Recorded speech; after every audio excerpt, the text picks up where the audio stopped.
There was once a boy named Ethan who lived with his mother in a small, weathered house at the edge of a quiet town. His mother, Claire, worked long hours as a waitress in a downtown diner. She didn't have much. No fancy clothes, no expensive jewelry, not even a car. But she had something Ethan cherished more than anything: unconditional love. Ethan never knew his father. His mother raised him alone, never once complaining, never once letting him feel the weight of the sacrifices she made. Every night, no matter how tired she was, she would sit beside him, help him with homework, kiss him goodnight, and whisper, "You're my greatest gift." But one rainy afternoon, when Ethan was just 7 years old, he overheard a conversation between his mother and her boss. Her shoes had holes in them, and her boss told her they weren't part of the dress code.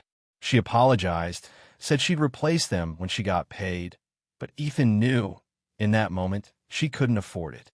That night, Ethan opened an empty pickle jar he found in the recycling bin, washed it, and placed it under his bed. He labeled it in shaky handwriting. For Mom. He decided, from that day on, that he would buy his mother something special, something she'd never buy for herself. Not shoes, not food, something that showed how much she meant to him. He didn't know what yet, but he knew it had to be big. Every week, Ethan would do odd jobs around the neighborhood: mow lawns, walk dogs, carry groceries. If someone offered candy as a reward, he'd politely ask if they could give him coins instead. Every single cent went into that jar. As months passed, he grew older. His mother remained his world. She never remarried. She never went on vacations. Every spare dollar went to Ethan's education, his clothes, his books. Ethan never told her about the jar. He kept it hidden in the back of his closet, behind old shoes and boxes of forgotten toys. And every time he felt tired or tempted to spend the money, he'd remember her laugh, her worn-out shoes, her hands calloused from work. At 12 years old, Ethan found out what he wanted to buy. One day, his mother was watching a woman walk past wearing a delicate silver heart necklace in a shop window.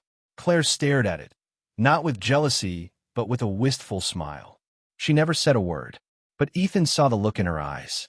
That night, he wrote a new label for the necklace. Years passed. The jar grew heavier. It moved with him from his closet to under his bed, then to a safe spot in the attic. By the time Ethan turned 18, he had collected over $400 in coins. That may not sound like much, but to Ethan it was everything. It was his childhood, his love, his promise in metal form. The day he went to the jewelry store, his hands were shaking. He placed the jar on the counter. The cashier was stunned. It took almost an hour to count. But when it was done, Ethan had just enough. He bought the necklace, the one with the silver heart and a tiny engraving on the back, forever. That evening, he handed his mother a small gift box. She opened it slowly, her hands trembling. And when she saw it, tears welled up in her eyes. She didn't speak for a moment, just held the necklace to her chest, then looked up at him. "How did you?" Ethan smiled and simply said, "I've been saving for years. For you. Because you save me every single day." Claire hugged him like she never had before, tight, silent, and full of love that needed no words. Years later, Ethan became a teacher.